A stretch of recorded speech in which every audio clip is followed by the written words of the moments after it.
What's going on, Nerd Squad, and welcome back to Top 10 Nerd. I'm your host, Taylor McWaters, and on today's list, we'll be counting down 10 of the weirdest romances Wolverine has had in his time. And believe me, there were a lot to pick from. If love is in the air, Wolverine will track it. And then when he does so, usually death or something horrible happens afterwards. So he's kind of cursed. Trouble tends to follow these affairs. So that being said, here are the top 10 weirdest Wolverine romances. Number 10. Domino. With all these crazy missions that superheroes go on, you gotta wonder just how they deal with some of the horrible situations that they've had to deal with. Maybe hooking up with each other is one of those ways to pass the time and get over things. Yeah, so Wolverine and Domino weren't together too often, but when they were assigned to the same X-Force team, their relationship grew pretty strong and they ended up working out a friends with benefits type deal. So yeah, after these crazy missions, they would unwind with each other. We can find this firsthand in X-Force Sex and Violence. I mean, of course, just read the title. And in this story, Domino gets involved with the Assassin's Guild and the Hand and needed a way to get her mind off the events. I mean, you could do that, or therapy, for sure. Different strokes for different folks.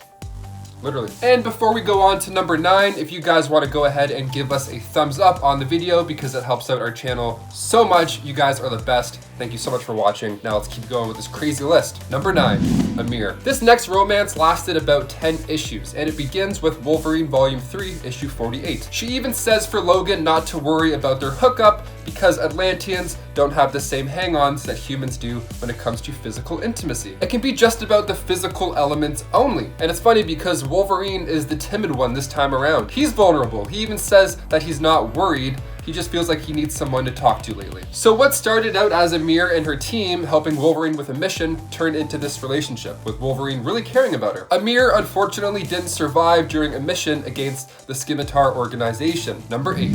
Lin Sun. This next one happens in the 4-parter Wolverine Manifest Destiny. So when Wolverine was in Chinatown, San Francisco, he saved a woman named Lin from the crime lord, the Black Dragon. She refers to him as her lover in issue 3. Now, what Wolverine doesn't realize is that by successfully taking out the Black Dragon, Logan now becomes that role. So naturally he refused, but by refusing, that upset Lin. To quit would be dishonorable to everybody, so while he was leaving, she stabbed him in the eye with a spearhead, warning him not to return. So when the X-Men relocated to San Francisco, he took a trip down memory lane, but now Lin is not the same. Lin is dead, lover, she says. You killed her a long time ago. Then she goes on to explain that now she's the Black Dragon, Queen of the Triads, and Empress of the Chinatown underworld. Wolverine took over as the new Black Dragon and Lin escaped through the sewers holding that same spearhead. Number 7. The Pink Lady. Wolverine and Dupe, issue 1. We find the Pink Lady, this mysterious woman who Logan met during his time with Dupe. Now, Wolverine and Dupe were looking for this stolen artifact named the Pink Mink, which of course led them to the Pink Lady. At first, Dupe is all over her. She's laying on the pool table, they're having a moment, and Logan in the meantime is just hanging out at the bar. In issue 2, things start to escalate. So the Pink Lady is sitting with Dupe and Logan, and things are getting kind of flirty now. After a daring rescue, there's a few emotions in the air, and Logan tells Dupe to back off because he is clearly not her type. The Pink Lady even asks them to stop fighting over her, but sarcastically, you know? She's like, hey, knock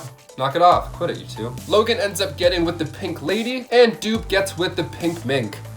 Everybody wins. Number 6, Black Cat. Wolverine and Black Cat Claws was a 3-parter released in 2010. In it, we find the start of a romance with Felicia Hardy, Black Cat. When she first met with Wolverine, they were both kidnapped by Kraven the Hunter, and in order for him to hunt them down on his tropical island. Sounds like a great way to pass the time, sure. Now, at the start of this, Black Cat and Wolverine were really not a fan of each other. But after you go against Kraven and run around together, you're bound to bond in some way or another, especially when you're beating up bad guys together. So while it turned out that Kraven was actually a robot the whole time, the true villain all along this whole time was Arcade and his girlfriend White Rabbit. So now they're taking down robots together, and in the 3rd part of the story, the cover alone suggests that the pair get pretty close. So Black Cat steals a helicopter, Wolverine almost gets eaten by a fish. It's wild. And then this is when Black Cat admits that Wolverine was growing on her. And then on cue, he hops out of the water. And then cuts to the two of them on a date a few days later where Black Cat reminds Wolverine that she can also smell pheromones. Number 5, Seraph. This one comes from Wolverine Origins Annual number 1. Her name was Seraph, and she was really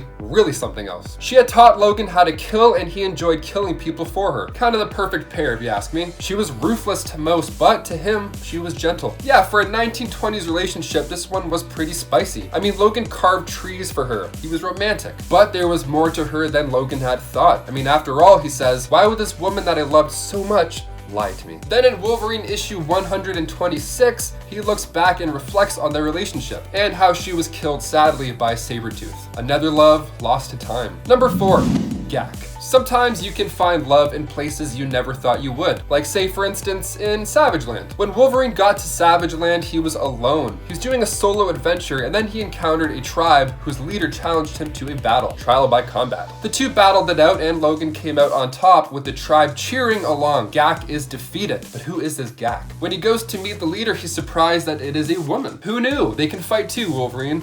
They spent some time together and they eventually became lovers. So Gak became pretty protective over him as she fought off the other woman who got even close to him. Things took a turn once Wolverine started getting chased down by a dinosaur, and then he was promptly eaten by said dinosaur. But of course he was revealed to be alive, and then Gak tried to find ways to keep him in the Savage Land after that. She's like, yay, you're back, but also don't go anywhere. I'm gonna hide your plane. Yeah, she hid his plane from him. She wanted no way for this guy to get out. But eventually he had to return home by plane with a sad Gak watching. Hate to see you go, but love to watch you leave, Logan. Number 3, Squirrel Girl. Doreen Green. Alright, this one's pretty messed up. This has been speculated for a while now, and it comes down to a simple page of text. In New Avengers, issue 7, we see the two talking as if something had happened. Something rather intimate, that is. Cause see, Doreen is like, well, I hope we can agree to be professional, and Wolverine's like, why of course. Also, you look amazing. And she's like, hey, you look amazing too. So there's something there. This romance fling thing becomes more evident come Wolverine issue 8, when Emma Frost had entered Wolverine's mind and literally found a room called Sexual Fantasies. So Emma says, I know I'm gonna regret doing this, and maybe she was right. Upon opening the door, none other than Doreen Green is there herself, just hanging about. Number 2.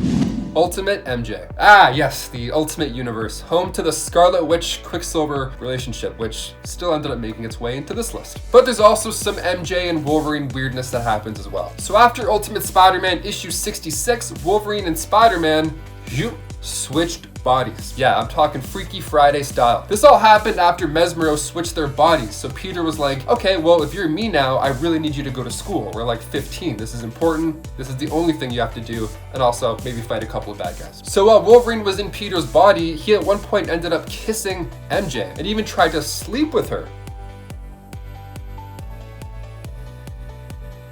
Yeah, I guess all those walks to school with her made him realize how awesome she was. MJ told him she wants to wait until they're older for that kind of thing though to happen. Thank God she said that, honestly, or else I don't even want to know. I don't even want to go down that road. And number 1. Charlemagne. This one was revealed in Spider-Man vs. Wolverine back in 1987. So back when Wolverine was a spy, he had gotten with an agent known as Charlemagne, and they were really close, like most of these are when they start. So after their time together, she went on to become a mercenary for the KGB, but when they finally reunited, she had gotten too deep into this trouble and wanted Wolverine to be the one to take her out rather than her get tortured. Brutal concept, just all bad. But good guy Spider-Man luckily wasn't gonna let that happen as long as he was there. So they fight it out a bit until one of Spider-Man's punches accidentally hits her instead of Logan. And then Wolverine holds her until she fades away. Wow, nothing like Spider-Man just punching one of your past lovers out of existence. So for that, this one easily takes number 1 because of how sad it is. MJ is weird and gross and creepy, but this is, you know. Well guys, there you have it. Which of these Wolverine romances are your favorite / least favorite? For me, the whole Mary Jane thing is so weird and I can't believe that made it into comic books ever, but let us know your comments down below. I'm Taylor McWaters. Thank you so much for watching. Keep washing your hands, keep reading those comics. We'll get through this eventually. You guys are awesome and we'll see you in the next one. Peace.